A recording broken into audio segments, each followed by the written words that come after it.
हम सचिन पायलट कुछ कह रहे हैं वहां पर सरकार की हैं तीनों राज्यों में जिस प्रकार से अब सरकार बनी है कांग्रेस की, तो ये आने वाले लोकसभा के चुनावों का भी प्रतीक है। और 15 तारीख से लगातार एक हफ्ते तक हम लोग हर लोकसभा क्षेत्र के प्रमुख नेताओं कार्यकर्ताओं से मुलाकात करेंगे जयपुर में, और बहुत जल्द अपने लोकसभा के जो हमारे उम्मीदवारों का पैनल तैयार कर दिल्ली भेजेंगे। चुनाव बहुत दूर नहीं है और जिस प्रकार से खलबली मची है भाजपा के खेमे में, वो साफ दिखता है कि आने वाला चुनाव बीजेपी हारने जा रही है। लगातार एनडीए का जो गठबंधन है वो कमज़ोर हुआ है। 8 से 10 पार्टियां पिछले 5 साल में एनडीए को छोड़ चुकी हैं, और चाहे वो देवेगौड़ा जी हों, चाहे वो शरद पवार जी हों, चाहे वो एम के स्टालिन हों, चंद्रबाबू नायडू हों, वो सब लोग राहुल जी की लीडरशिप में अपनी आस्था प्रकट कर चुके हैं। कांग्रेस के नेतृत्व में यूपीए की सरकार बनने जा रही है 2019 के लोकसभा चुनाव में। लेकिन भाई साहब, बसपा ने कहा है कि वो आपसे गठबंधन नहीं करेगी, एक बड़ा झटका नहीं मान सकते महागठबंधन के लिए?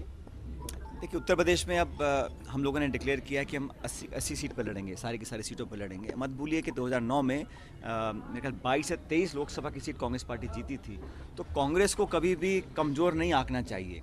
बहरहाल जैसा राहुल जी ने कहा है कि वो उस गठबंधन का सम्मान करते हैं, लेकिन कांग्रेस अपने दम पर लड़ेगी और अच्छी सीटें जीतेगी। भाजपा को राष्ट्रीय स्तर पर चुनौती देकर हराने वाले अगर कोई पार्टी है तो वो कांग्रेस पार्टी है। और हम सब दलों को, चाहे वो क्षेत्रीय हों चाहे राष्ट्रीय हों, देश हित में, हिंदुस्तान की भलाई के लिए, संस्थानों को ख़त्म करने की जो ताकत लगी हुई है उनको परास्त करने के लिए सब लोगों को मिलकर काम करना पड़ेगा।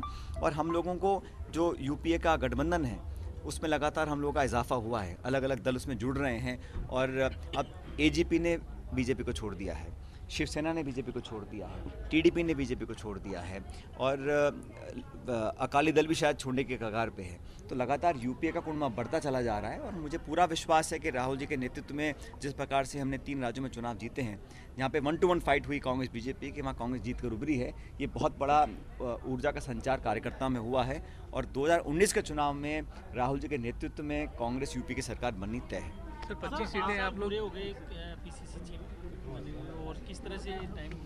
पिछले 5 साल चुनौती भरे साल थे, क्योंकि जब हम लोग चुनाव हारे थे उसके बाद से सभी लोगों को साथ लेकर हम पार्टी ने काम किया, नेताओं ने मेहनत करी, और लगातार पंचायती राज के चुनाव हों, नगर पालिका के चुनाव हों, उपचुनाव हों और आम चुनाव, हर जगह कांग्रेस पार्टी को जीत हासिल हुई है। मैं इस मौके पर कांग्रेस पार्टी के तमाम कार्यकर्ताओं, लाखों लाख कार्यकर्ता राजस्थान के, जिनके बलबूते पर हमने सरकार बनाई है, उनका धन्यवाद करना चाहता हूं, जो मुझे खुले दिल से प्रेम, सहयोग,